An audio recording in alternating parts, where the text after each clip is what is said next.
Thank you to Squarespace for sponsoring today's video. You can use the link in the description to get a free trial and 10% off your first purchase.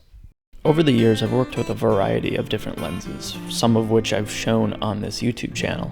Focal lengths ranging from 28mm to 35, 40, 50, 60, 75, you name it.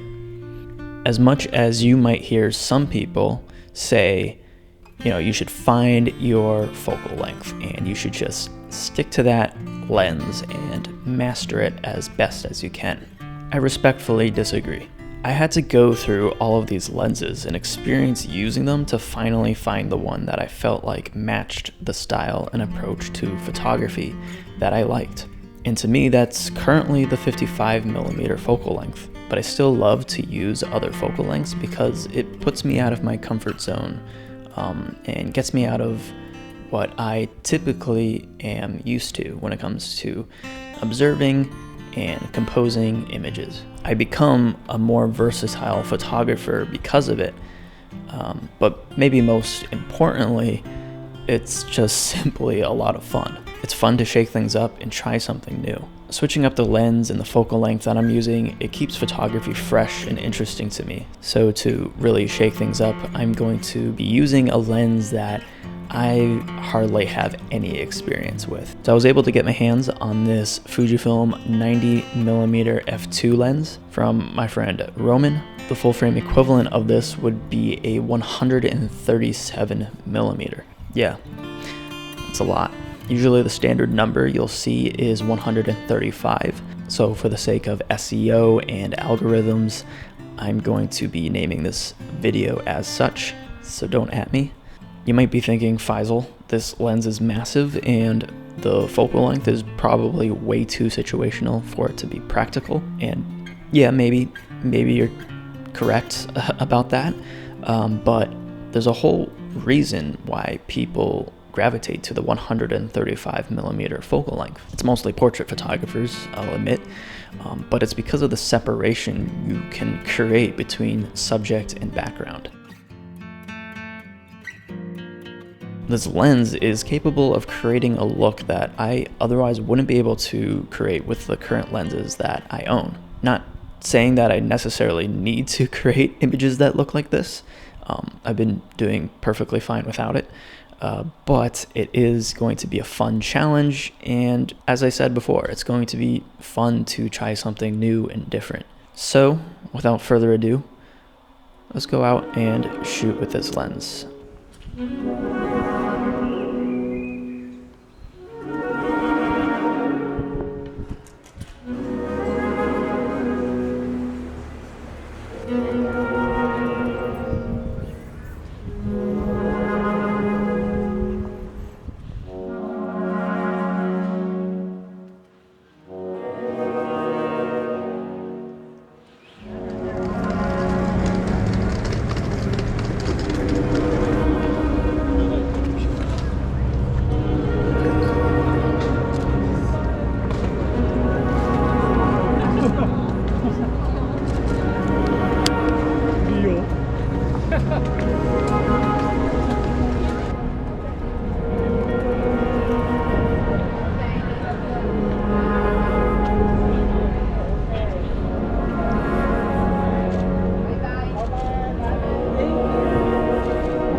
could just wait for one person to walk on that bridge.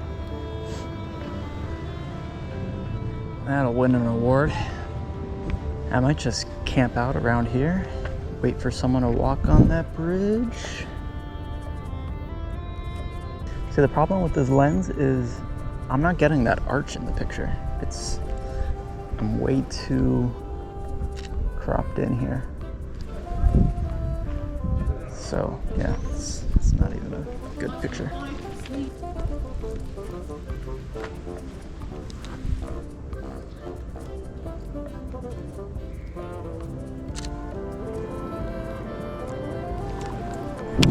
There we go.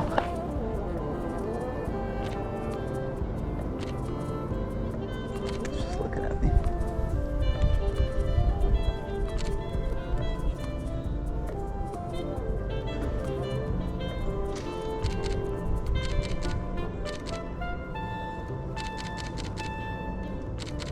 There we go.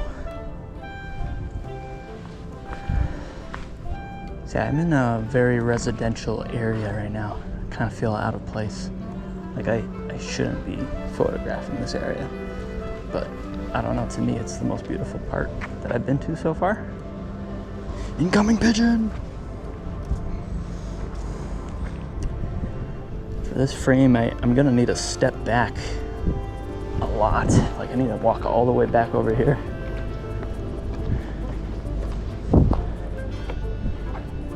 To get more of this in my picture. Now I just need to wait for someone to walk into that patch of light.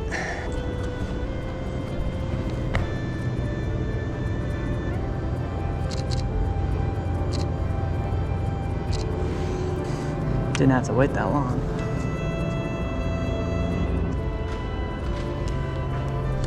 I almost like this scene with no people. Holy jeez. Oh, these pigeons, man. These pigeons have no chill.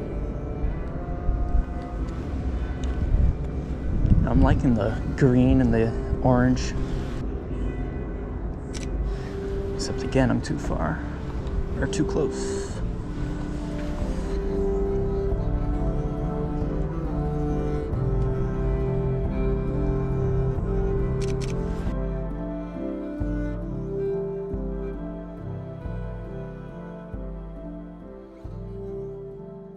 Whenever I'm out shooting, I like to stay prepared for any moment someone might approach me about what I'm doing. That's where I've set up a shortcut key on my iPhone that takes me directly to my Squarespace site with a bunch of my favorite street photos, as well as a QR code for anyone to scan and bring up my site on their own phone. This has been a practical and more personal way of me showing my work to people on the street rather than just bringing up my Instagram page. It's really easy for anyone to build a site on Squarespace because of their templates and user-friendly design. If you're interested in building your own site, you can use the trial link squarespace.com/Faisal. And if you want to take the next step, you can use the code Faisal at checkout to get 10% off. Thanks to Squarespace for sponsoring today's video. All right, so shooting with the 135 was quite an interesting experience. To be honest, I've just been fighting the urge to buy this lens, but I don't think I will, and I'll get into that in a little bit. But this is actually a focal length that I felt right at home with. So I thought it was actually going to take me a while to get used to using this lens, given, you know, the drastic difference in focal length, but it didn't actually take me that long. You know, if you've never used this focal length before, when you look through the viewfinder for the first time, you're gonna have this initial shock with just how zoomed in you are. It's gonna feel like you're 1000% zoomed into everything. So you sort of have to rewire the way you think about your position on the street when it comes to, you know, composition, where and what you can photograph. Naturally, I tend to see things, scenes, and moments from afar. So, you know, while using this lens, it was easy for me to get used to it because I could see something off in the distance and I could take the photo from where I was standing. You know, usually when I'm shooting, even with focal lengths that I'm used to, I always find myself just a bit too far and always have to get a bit closer. But with this lens, no, not a problem. Now, there were definitely times where I was too close, especially, when I wanted to take detail shots of the environment. I would have to take a few steps back, actually a lot of steps back. And then there were even moments where I just couldn't take the photo at all, without falling into a canal. Even though this lens isn't very inconspicuous, I felt somewhat invisible in certain situations. I could frame up a shot from afar and not be close enough where I was noticed, where I could potentially, disturb the moment and alter it in some way. Now, I talked briefly in the beginning of this video about the separation that this lens can create. I actually found myself stopping down quite a bit because when you shoot wide open with this lens at f2, you have to be very accurate with your focus point. The slightest bit that you're off target with your focus point, your picture could be completely out of focus. So I found that to slow me down somewhat. So I stuck to shooting at around 5.6 to all the way to f16. When you do shoot wide open though, you get this very magical, dreamy effect. Not the kind of photo or look to a photo that I typically make, but it was a nice change nonetheless. Now, more specific to this particular Fujifilm lens, it's quite heavy, and when I have it attached to the X-T5, I just feel like it throws off the whole balance of the camera. I did use a wrist strap, not particularly sure why I did. It's a really heavy lens. It doesn't look like it's heavy, but yeah, it's built like a tank. I did end up using the attachable hand grip to the X-T5. Ended up adding, more weight to the camera, but it did feel like it balanced it out a little bit. But yeah, I think the weight of this lens is probably going to be what's holding me back from actually purchasing this particular lens. Maybe if there's a much lighter, smaller, compact lens that's of a similar focal length, I might consider it. So if you have any recommendations, please let me know in the comments. I say that because I really enjoyed shooting with this focal length, and yeah, it's something I want to shoot more with down the road. So please let me know. Shout out to Roman Fox for lending me his 90mm lens. Go subscribe to his YouTube channel. Hope you all enjoy this one. I'll see you all in the next one.